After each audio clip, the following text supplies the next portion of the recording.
Welcome and introduction to QUIC. Welcome to the channel. Please consider subscribing. I produce videos daily, covering a wide variety of cloud topics with a focus on networking. Also, hit the bell icon to get notified of new videos. Today, we're embarking on a deep dive into QUIC, the next-generation Internet Transport Protocol that is fundamentally reshaping how we communicate online. QUIC, which stands for QUIC UDP Internet Connections, isn't just an incremental update, it's a complete rethinking of transport layer principles, designed to meet the demands of the modern Internet.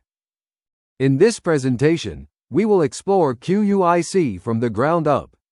We'll understand why it was created, what problems it solves, and how it achieves its impressive goals of reducing latency, improving security, and providing a more resilient connection experience, especially on mobile and unreliable networks. Agenda. What we'll cover. To make our journey through QUIC as clear as possible, we've broken it down into 5 key parts.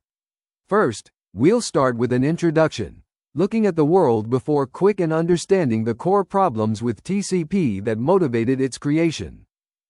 Next, we'll dive into the heart of QUIC connections, focusing on the fast and secure handshake process, and the innovative concept of Connection IDs that enables seamless network migration. In the third part, we'll explore how data is actually transferred using QUIC streams, a feature that eliminates the notorious head-of-line blocking problem. After that, we'll examine how QUIC builds a reliable transport on top of UDP, complete with sophisticated loss detection and modern congestion control. Finally, we'll touch on some advanced topics and look at the future of QUIC, before summarizing what we've learned. The Internet before QUIC. A TCP world. For decades, the Internet has run on the TCP/IP protocol suite. As you can see in this simplified diagram, when you browse a website, your application data, HTTP, is layered on top of a security layer, TLS, which in turn runs on the Transmission Control Protocol, or TCP. TCP is responsible for ensuring that all the data packets arrive in the correct order and without errors. TCP has been incredibly successful and resilient, forming the bedrock of our digital world. However, it was designed in the 1970s for a very different Internet, one with stable, wired connections. It wasn't built for the modern era of mobile devices, Wi-Fi, and complex, multi-stream web applications. Limitations of TCP. TCP's age has started to show, presenting 2 major limitations in the modern world. The first is a slow connection setup. To establish a secure connection, TCP requires its own 3-way handshake, followed by a separate TLS handshake to negotiate encryption keys. This can take 2 to 3 full round trips between the client and server before any actual data can be sent, creating noticeable latency. The second, and perhaps more significant, issue is head-of-line blocking. TCP guarantees in-order delivery. If a single packet is lost in transit, all subsequent packets, even if they have arrived perfectly, must wait in a buffer until the lost packet is retransmitted and received. For a modern web page loading dozens of resources at once, a single lost packet can halt everything, creating significant performance bottlenecks. What is QUIC? This is where QUIC comes in. QUIC is a new transport protocol that runs on top of UDP, the User Datagram Protocol. At first, this seems strange. UDP is a fire-and-forget protocol with no guarantees of reliability or order. However, this is QUIC's greatest strength. It takes the simplicity of UDP and builds all the features of a modern transport protocol directly into itself. As the diagram shows, QUIC effectively replaces the TCP and TLS layers. It bundles reliability, congestion control, multiplexing, and the entire TLS 1.3 cryptographic handshake into a single, cohesive protocol. By operating in user space, it can be deployed and updated much more quickly than TCP, which is baked into the operating system kernels of our devices. Core goals of QUIC. The design of QUIC was driven by a few clear and powerful goals. The primary goal was to dramatically reduce latency at every stage. This includes minimizing connection establishment time, with a target of a single round trip, or 1 RTT, or even 0 round trips, or 0 RTT, for returning visitors. It also aims to reduce latency during data transfer by eliminating head-of-line blocking. Another core tenet is security by default. Unlike TCP, where security is bolted on with TLS, QUIC has security built in. Every QUIC connection is authenticated and encrypted. There is no such thing as an insecure QUIC connection. Finally, QUIC was designed for flexibility and mobility. It provides a stable connection even when a user's IP address changes, such as when they move from a Wi-Fi network to a cellular network. This is a game changer for mobile users. QUIC and sign HTTP/3 the perfect match. While QUIC is a general-purpose transport protocol, its first major application is HTTP/3, the next major version of the hypertext transfer protocol. The evolution of HTTP has always been tied to the capabilities of the underlying transport. HTTP/1.1 suffered from its own head-of-line blocking. HTTP/2 tried to solve this by introducing streams over a single TCP connection, but this only moved the problem down a layer. All HTTP/2 streams were still subject to TCP's head-of-line blocking. HTTP/3 is built exclusively on QUIC. Because QUIC provides multiple, independent streams at the transport layer, it finally solves the head-of-line blocking problem for good. If a packet for one resource, like an image, is lost, it no longer blocks the delivery of other resources, like CSS or JavaScript files. Who uses QUIC? QUIC is not just a theoretical protocol. It is already widely deployed and handles a significant portion of Internet traffic. It was originally developed by Google and has been used in Chrome and across their services for years. In fact, if you are using a modern browser to access Google or YouTube, you are almost certainly using QUIC right now. Following its success, QUIC was brought to the IETF, the Internet Engineering Task Force, for standardization. Now, it is supported by all major browsers and has been adopted by major content delivery networks and tech companies like Cloudflare, Akamai, Facebook, and Microsoft. Its adoption continues to grow rapidly as more services recognize its performance and security benefits. Key terminology. Before we go deeper, let's define three fundamental concepts in QUIC. A connection represents the conversation between two endpoints, the client and the server. A single QUIC connection can last for a long time, even if the user's network location changes. A single connection can contain one or more streams.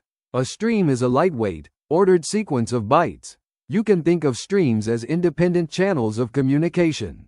For example, a web browser might use one stream to download an HTML file, another for a CSS file, and a third for an image, all happening concurrently over the same connection. Finally, all this data is transmitted in packets. These are the UDP datagrams that travel over the network. QUIC packets contain one or more frames, which are the smallest unit of communication. There are different frame types for different purposes, such as stream frames to carry data, ACK frames to acknowledge receipt, and so on. QUIC architecture.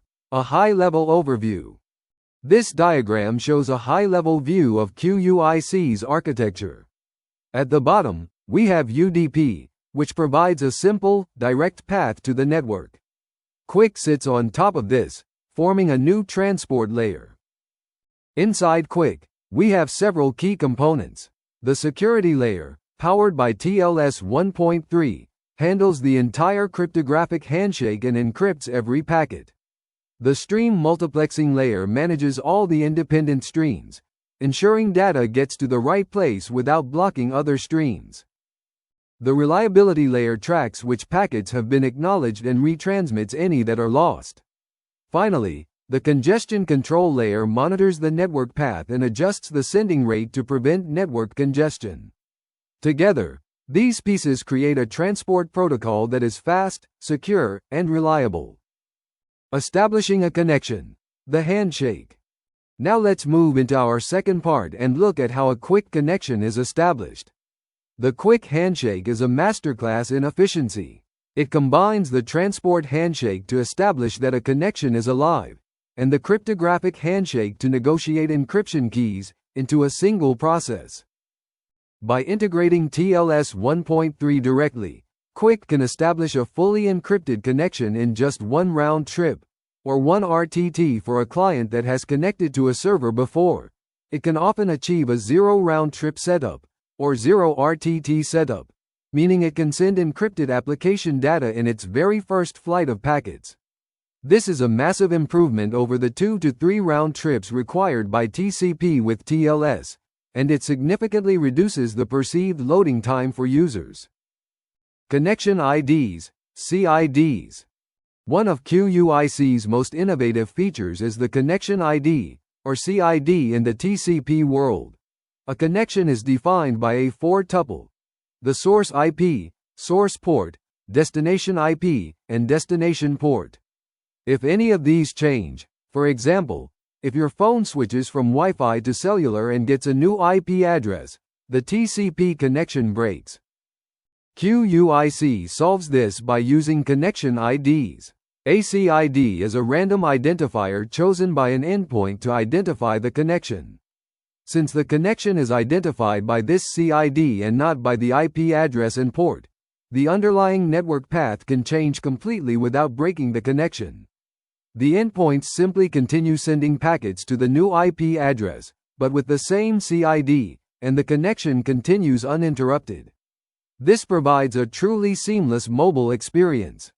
Visualizing the QUIC handshake. 1 RTT setup. This sequence diagram illustrates the 1 RTT handshake for a new connection. The process begins with the client sending an initial packet. This packet contains a crypto frame with the TLS client hello message, and it also includes the client's proposed connection ID. This first packet is already encrypted, using initial keys derived from a fixed salt and that first CID. The server receives this, derives the same initial keys, decrypts the packet, and processes the client hello. It then responds with its own initial packet containing the server hello, followed immediately by a handshake packet containing its encrypted TLS messages, like its certificate. Upon receiving these, the client has enough information to authenticate the server and generate the final application data keys. It sends its final handshake packet, and at this point, both sides can start exchanging application data. This entire exchange takes only one round trip. 0 RTT connection resumption. For a client that has connected to a server before, QUIC can be even faster with a 0 RTT handshake. During the first connection, the server can provide the client with a special resumption ticket. On the next visit, the client can send its client hello in an initial packet, and then immediately send its first application data like an HTTP GET request in a 0 RTT packet. This 0 RTT data is encrypted using keys derived from information in the resumption ticket. The server uses the ticket to derive the same keys, decrypts the 0 RTT data, and can immediately start working on the request while the rest of the handshake completes in the background. This provides an almost instantaneous experience for returning visitors. Security by default. Integrated TLS 1.3. As we've mentioned, security is not optional in QUIC. The protocol is tightly integrated with TLS 1.3, the latest and most secure version of the TLS standard. Every single QUIC packet is encrypted, with the exception of a few parts of the header that are needed for routing. This always encrypted approach provides immense benefits for privacy. It prevents network middleboxes from snooping on or modifying application data. Even metadata, like packet numbers, is encrypted. This ensures that the connection is confidential, its integrity is protected, and the server is always authenticated. QUIC significantly raises the bar for transport security on the Internet. The QUIC key derivation ladder.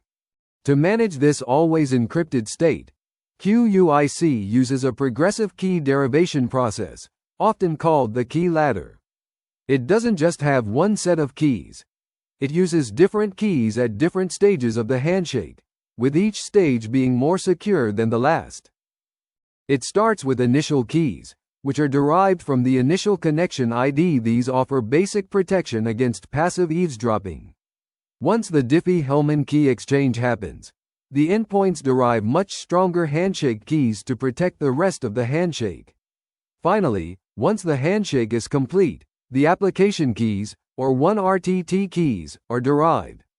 These are the most secure keys and are used to protect the actual user data for the remainder of the connection. This ladder ensures forward secrecy and isolates the keys for each stage. Initial keys. Bootstrapping security. Let's look more closely at that first step. How can you encrypt the very first packet before you've even talked to the server? QUIC's clever solution is to use a publicly known value as the basis for the first secret. Both the client and server know the QUIC protocol version salt, and both can see the destination connection ID that the client puts in the header of its first packet. By putting these two pieces of information into a key derivation function HKDF, both sides can independently compute the exact same initial secret. From this secret, they derive the initial keys for encryption. This does not protect against an active attacker who can intercept and modify that first packet. However, it does protect the initial handshake from passive observers, which is a significant improvement over TCP. Handshake and sign application keys. Achieving forward secrecy. The real security comes from the Diffie-Hellman key exchange that happens during the handshake. Each side generates a temporary, random key pair. The two sides exchange their public keys. Each then combines their own private key with the other's public key to compute a shared secret. Because the private keys are never transmitted, an eavesdropper cannot compute this secret. This shared secret is then used as the input to derive the handshake and application keys. This process provides a critical property called forward secrecy. It means that even if an attacker were to steal the server's long-term private certificate key in the future, they would not be able to go back and decrypt any past QUIC sessions they might have recorded, because those sessions were encrypted with temporary keys that were discarded. Connection migration. Now let's talk about one of QUIC's killer features, connection migration. As we discussed, QUIC connections are identified by their connection IDs, not by the client's IP address. This allows a connection to survive, and even thrive, when the client's network address changes. Imagine you are on a video call on your laptop while connected to Wi-Fi. You need to leave, so you close the laptop, walk out the door, and open it again, now connected to a cellular hotspot. With TCP, your video call would drop and need to reconnect. With QUIC, the connection seamlessly migrates to the new cellular IP address without any interruption. The application may not even notice that the underlying network has changed. Connection migration in action. This diagram shows how connection migration works. The client is initially communicating with the server from IP address A. The connection is identified by connection ID 72. Then, the client's network changes, and it now has IP address B. To migrate the connection, the client simply sends a packet from its new IP address B to the server. This packet still contains the same connection ID, 72. The server sees the packet with a known CID coming from a new address. To ensure the client actually controls this new address, the server sends a challenge to IPB. The client responds to the challenge, and once the server receives the response, the path is validated. The server updates its records and now knows that connection ID 72 is located at IP address B. The connection continues as if nothing happened. Streams. The heart of QUIC multiplexing. Welcome to the third part of our presentation, where we will focus on QUIC streams. Streams are the feature that truly sets QUIC apart, and are the key to solving the head-of-line blocking problem. A stream is simply an independent, ordered sequence of bytes within a single QUIC connection.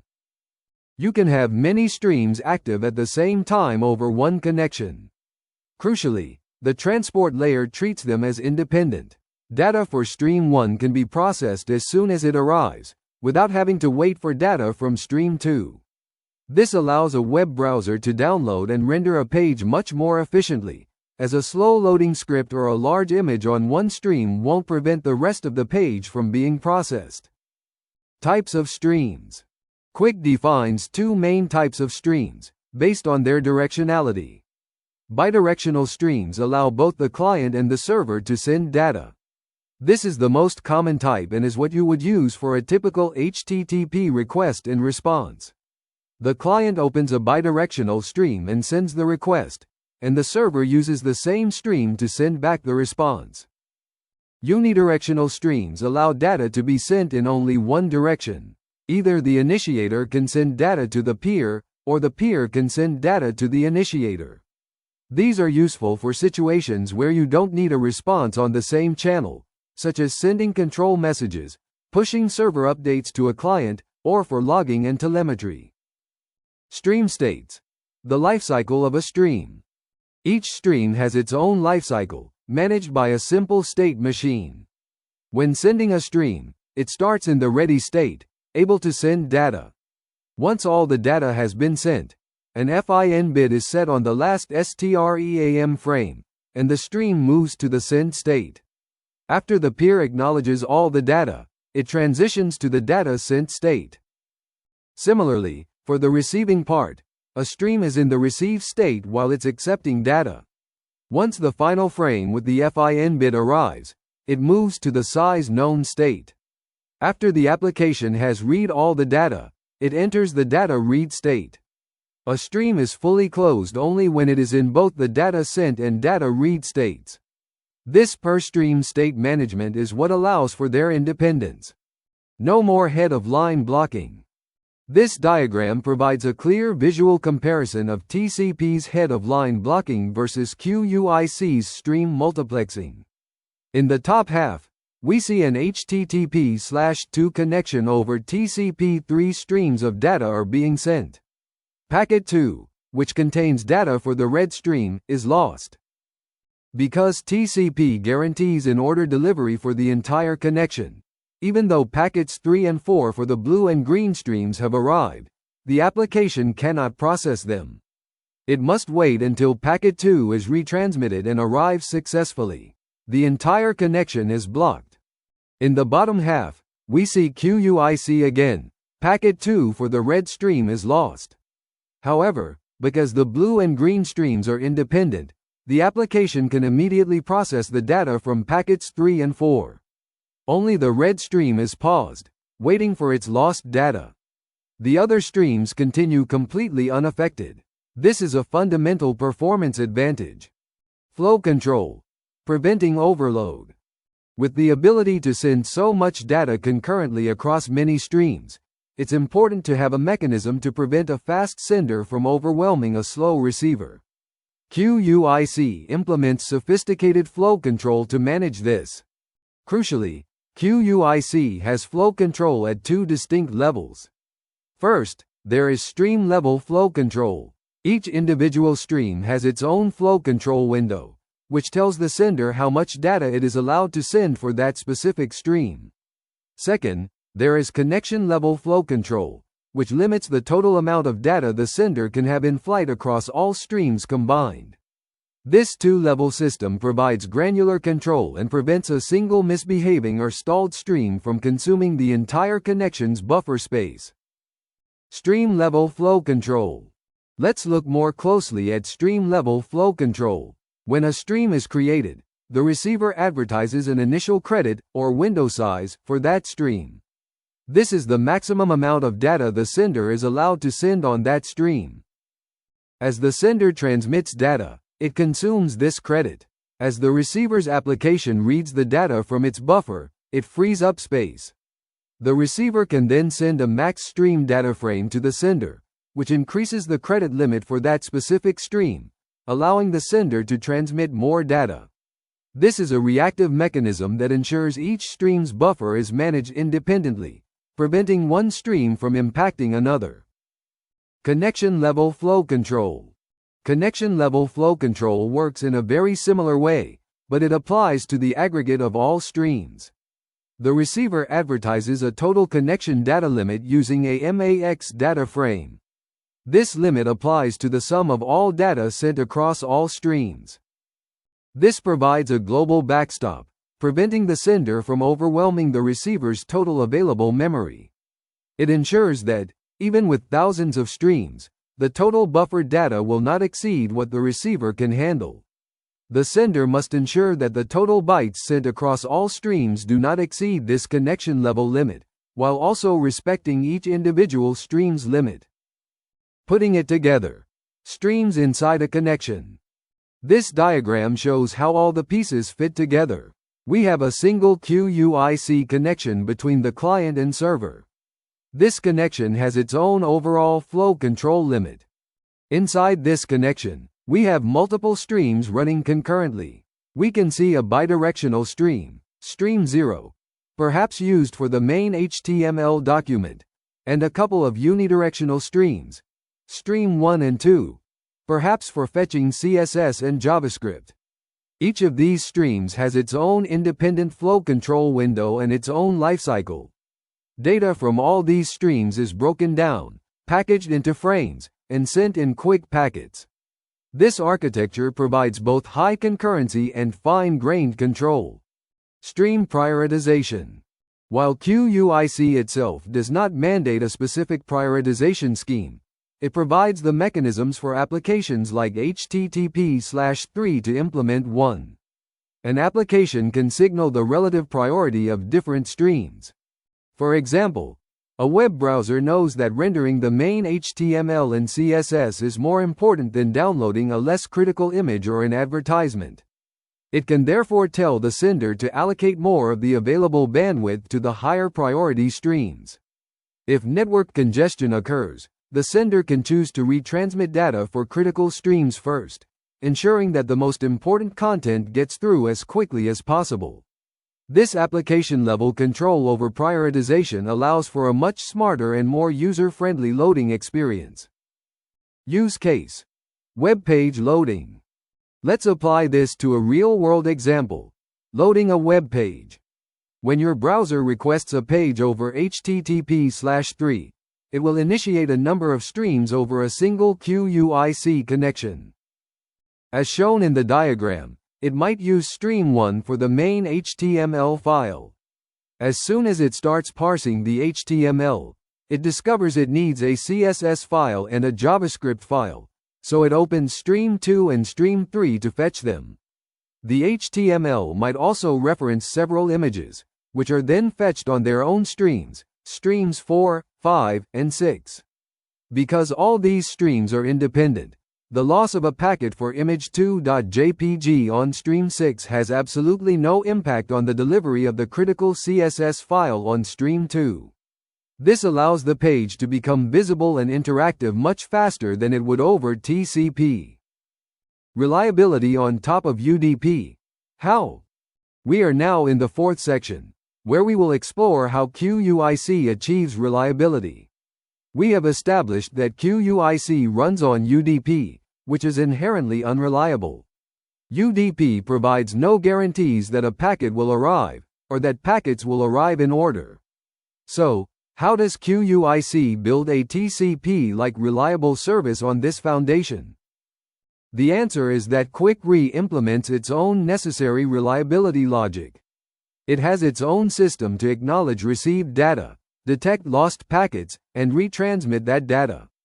By moving this logic out of the operating system kernel and into the protocol itself, QUIC gains a huge amount of flexibility and control over the reliability process. QUIC packets. Frames, and more frames. The basic unit of transmission in QUIC is the packet. Each UDP datagram sent by a QUIC endpoint contains one or more QUIC packets. Each QUIC packet has a header and a payload. The payload of a QUIC packet consists of one or more frames. Frames are the actual language of QUIC. There are many different frame types, each with a specific purpose. For example, a stream frame carries application data for a particular stream. An ACK frame is used to acknowledge the receipt of packets. A connection close frame is used to terminate the connection. A single QUIC packet can contain multiple frames of different types, allowing the protocol to bundle acknowledgements with data, which is very efficient. Acknowledging packets. The ACK frame. QUIC's acknowledgement system is more advanced than TCP's. An ACK frame explicitly acknowledges which packets have been received. It can contain multiple acknowledgement ranges, which makes it very efficient at handling reordered packets. For example, an ACK frame can say, "I have received packets 1 through 10, and also packets 15 through 20, clearly indicating that packets 11 through 14 are missing. The ACK frame also reports the delay between when the acknowledged packet was received and when the acknowledgement was sent. This provides a constant stream of precise round-trip time (RTT) measurements to the sender, which is invaluable data for the loss detection and congestion control algorithms. Loss detection. A sender needs to quickly and accurately determine when a packet has been lost so it can retransmit the data. QUIC uses two primary methods for this. The first method is time-based. If a sender sends a packet and doesn't receive an acknowledgement for it within a certain time, a dynamically calculated retransmission timeout, it declares the packet lost. This is similar to how TCP works. The second, and more common, method is packet-based.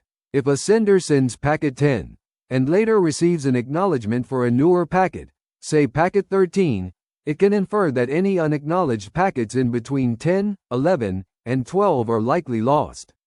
If it sees a certain number of newer packets acknowledged, typically 3, it declares the older, unacknowledged packets as lost and retransmits their contents. This fast retransmit allows for much quicker recovery than waiting for a timer to expire. Recovery mechanisms. Once a packet is declared lost, QUIC needs to retransmit the data that was in it. It is important to note that QUIC retransmits the data, not the packet. The original data from the lost frames is packaged into new frames and sent in a new packet with a new packet number. This is a subtle but important difference from TCP. It avoids ambiguity about which packet is being acknowledged. For example, if you retransmit packet 10 and then get an ACK for packet 10, was that for the original transmission or the retransmission? By always using new packet numbers, QUIC's acknowledgement logic remains simple and robust. Congestion control in QUIC. Congestion control is the mechanism by which a sender tries to avoid overwhelming the network. It carefully manages its sending rate to match the available capacity of the path. One of the most significant architectural advantages of QUIC is that its congestion control logic is in user space, meaning it is part of the application's code, not the operating system's. This makes QUIC's congestion control pluggable. Developers can experiment with and deploy new and improved congestion control algorithms without needing everyone in the world to update their operating systems. This allows for much faster innovation. While the QUIC standard suggests a default algorithm, new Reno implementations are free to use others like QUIC, BBR, or even develop entirely new ones tailored for specific use cases like real-time video. Default congestion control, new Reno. The standard QUIC specification recommends a default congestion control algorithm that is similar to TCP's new Reno. This is a well-understood, loss-based algorithm. It works by maintaining a congestion window, CWND, which is the maximum amount of data it's allowed to have in flight at any time. The window size is increased when acknowledgements are received, and it is decreased when packet loss is detected.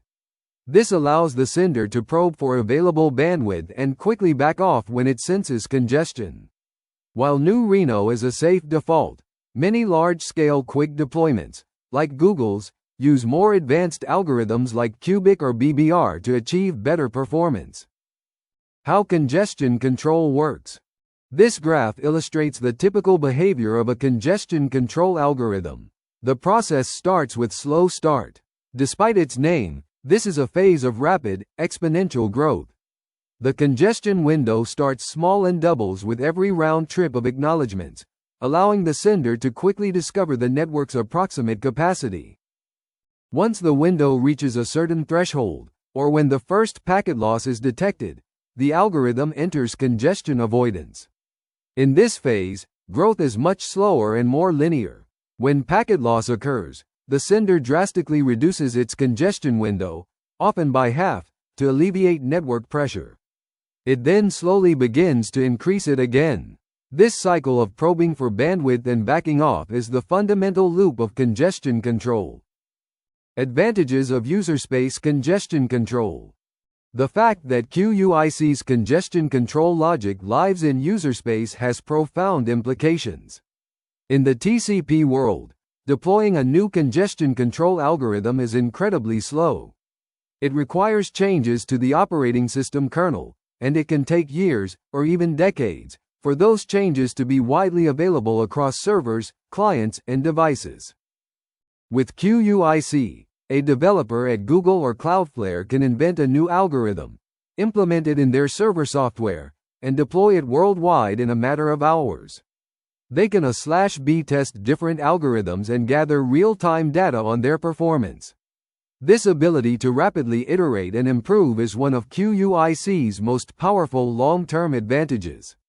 It allows the protocol to adapt to changing network conditions and new research much more effectively than TCP ever could. The bigger picture. Managing a QUIC connection. This diagram brings together many of the concepts we've discussed. We see a single QUIC connection where multiple streams are active. Data from these streams is being packaged into frames. These frames, along with control frames like ACKs and flow control updates, are placed into QUIC packets. The congestion controller looks at the incoming ACKs and detected loss events to decide how many packets can be sent. The reliability system uses the ACKs to determine which data needs to be retransmitted. It's a complex, dynamic system with many moving parts, all working in concert to ensure that data from all the streams is delivered efficiently, reliably, and without blocking one another, all within the confines of what the network path can support. Header protection. Welcome to our final section on advanced topics. While QUIC encrypts the entire packet payload, some parts of the header, like the destination connection ID and the packet number, must remain visible for routing and processing. However, QUIC still tries to protect this metadata as much as possible through a feature called header protection. Before a packet is sent, QUIC uses a key derived specifically for this purpose, the HP key, to encrypt certain fields in the header, most notably the packet number. The receiver uses the same key to decrypt it. This prevents a passive observer on the network from easily tracking individual packets and linking them together. While it is not perfect protection, it significantly raises the difficulty of traffic analysis and improves the overall privacy of the connection. Key updates. For very long-lived connections, such as a video stream or a persistent connection to a mail server, cryptographic best practices recommend not using the same encryption key for an indefinite period. QUIC has a built-in, lightweight mechanism to update its encryption keys mid-connection without any disruption. Either the client or the server can initiate a key update. They use a key derivation function on their current application traffic secret to generate the next traffic secret. From this new secret, they derive new packet protection keys. The endpoint then flips a special key phase bit in the packet header to signal to the peer that it has switched to the new keys. The peer performs the same calculation and can immediately start decrypting packets with the new keys. This is a seamless process that ensures long-term cryptographic hygiene. Spin bit. One challenge with an encrypted protocol like QUIC is that it is a black box to network operators. They cannot easily measure things like round-trip time by observing the traffic. To help with this, QUIC includes an optional feature called the spin bit. The spin bit is a single, unobfuscated bit in the header. The client simply reflects, or spins, the value of the spin bit it sees in packets from the server.